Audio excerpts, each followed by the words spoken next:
Dans cet hôpital du centre de Londres, l'équipe médicale tente de faire reculer une affection qui touche chaque année quelques 700 000 Européens, la maladie de Crohn. Souvent, par honte, les malades préfèrent ne pas en parler à leur entourage. C'est vraiment une sale maladie. Et les gens doivent en avoir conscience et ne pas penser qu'elle consiste juste à aller aux toilettes tout le temps. Parce que c'est bien plus que cela.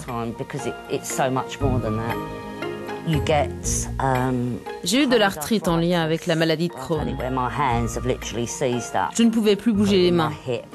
J'ai aussi été atteinte au niveau de la hanche et de l'œil. Il a enflé. C'est presque comme si cette maladie détruisait encore plus notre système immunitaire. On est sensible à tout. Autre patient atteint, Andrew. Il a lui aussi traversé des moments très difficiles. J'avais des douleurs horribles à l'estomac, une diarrhée terrible et je saignais. Évidemment, ce n'était pas normal. À la fin de la journée, ils m'ont opéré et ils pensaient que j'avais une perforation intestinale. Donc ils m'ont ouvert le ventre et m'ont renvoyé chez moi. Mais par la suite, la douleur est devenue de plus en plus forte. Il a fallu 2 ou 3 ans pour qu'ils en arrivent à la conclusion que c'était la maladie de Crohn. J'ai subi tellement d'examens. Généralement, la maladie de Crohn est diagnostiquée par rayon X ou par des techniques invasives comme une endoscopie ou une coloscopie. Mais ici, ces chercheurs qui participent à un projet européen testent des procédés reposant sur les dernières technologies d'imagerie médicale. Ils tentent par exemple de déceler par résonance magnétique un épaississement des parois intestinales, l'un des premiers symptômes courants de l'affection. Si on regarde ici, par exemple, on peut voir une boucle anormale de l'intestin grêle. C'est une manifestation de la maladie de Crohn. Là, c'est beaucoup plus épais qu'au niveau de la partie saine de l'intestin grêle. Du point de vue du patient, c'est un examen très sûr. On ne l'expose pas à des rayons, donc il n'y a pas de risque à long terme pour lui.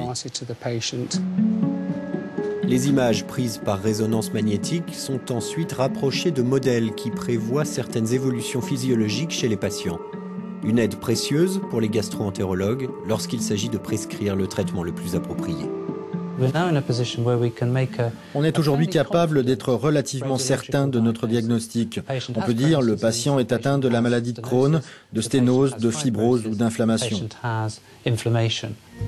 Si on peut en partie automatiser ce diagnostic par de l'analyse virtuelle qui utilise différents algorithmes scientifiques issus du programme, on aura la chance de pouvoir affiner encore plus la procédure.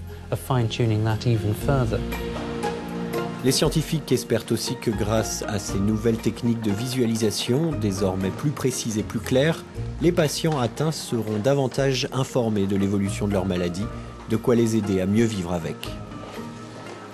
La recherche est essentielle.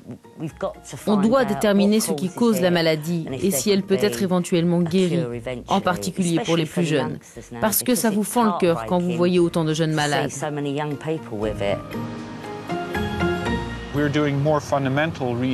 Nous approfondissons nos recherches fondamentales pour que l'état du patient soit évalué de manière plus précise.